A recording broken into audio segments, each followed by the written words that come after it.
Alright, my rant on urban planning in Los Angeles. Okay, number one, the river. Really, the Los Angeles River. Come on, it's the ugliest thing in the entire freaking world. I mean, look at this. Why would you have to put it in a concrete channel?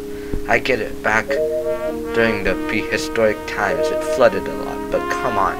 This is the 21st century. The river is supposed to be a natural thing for people to enjoy. You know, like the ocean. But you put it in a concrete channel. What's the point of it? It's ugly and it's useless. It's like this wall thing separating communities and people. The city and the mayor has been trying to remove that thing for years, but never did. I mean, seriously, just tear down the damn concrete.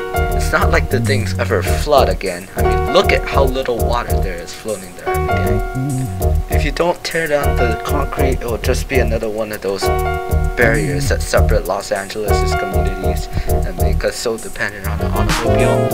But if you actually reclaim the river and actually put actual dirt around it, you might actually make a decent park for people to play in and make LA a better city to live in. Seriously, who doesn't want that?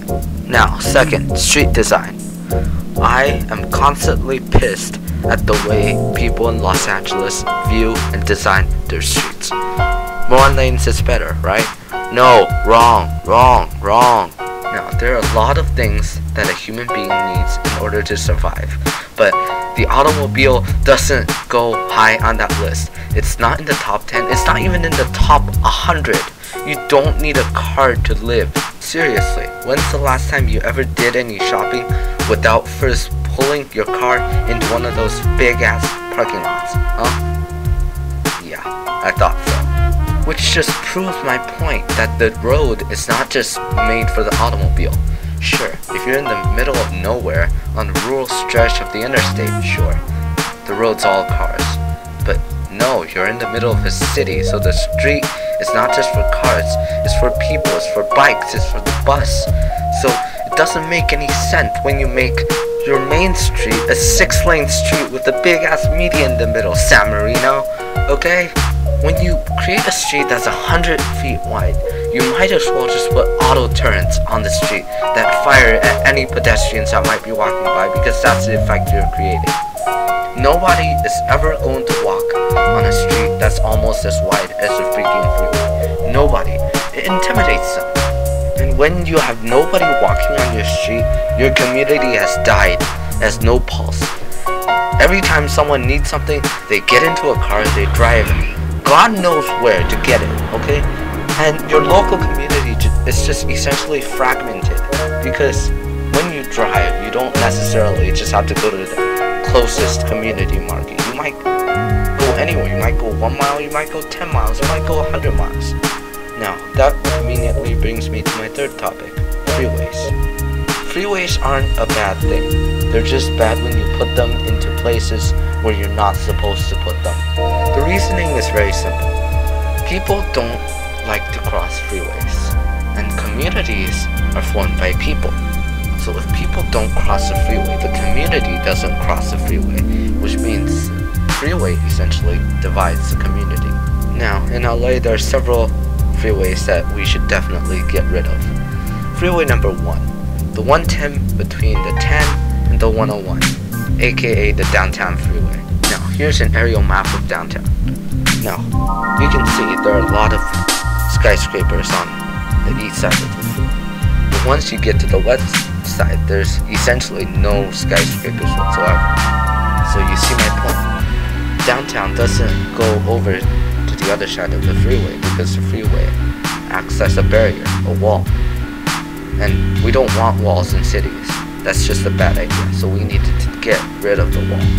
Freeway number 2, the 101 between the 5 and the 110. Once again, same story. As you can see, downtown is to the south, nothing to the north. Once again, the community doesn't seep across freeways. It could seep across a river, probably, if given time, but it never goes across freeways. It just doesn't happen. Road number 3, the 101 between the 170 and the 110. Yes, the Hollywood freeway. But no, you're screaming, if we remove this, the traffic jam's just gonna get worse. No, it won't. First of all, this freeway is not actually a freeway anymore, because it's constantly jammed. You don't actually get any faster on the freeway than you do any normal street. So why can't you just go on the normal street instead of the freeway? Because when you drive through the community, you actually help revitalize it. This is how all the towns along Route 66 came to form. A lot of people drive through it, and people do business there, and the town grows. Whereas if you drive on the freeway, you basically bypass everything, and all you help grow are potholes and traffic.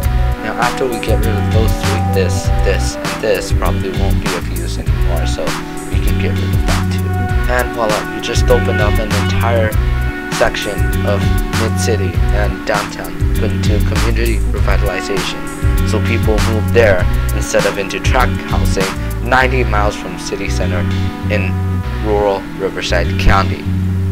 But you ask, wouldn't the streets get ultra congested after the freeways are gone? Surprisingly, no.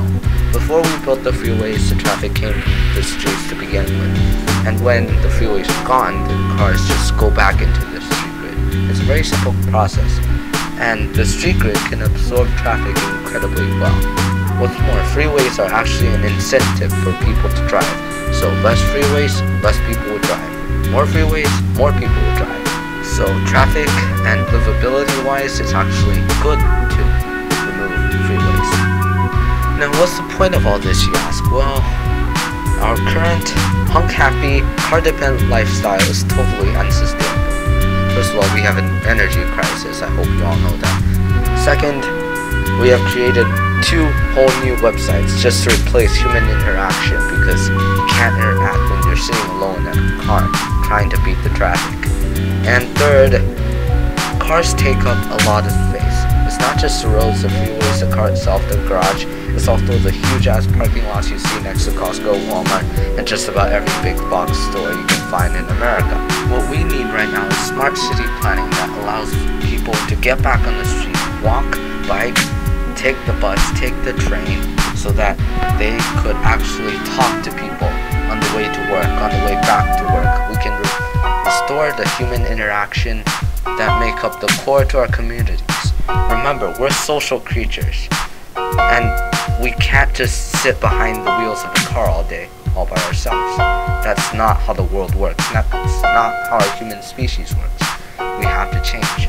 Also, if we drive less, the environment gets a break, and that's what we desperately need at this hour.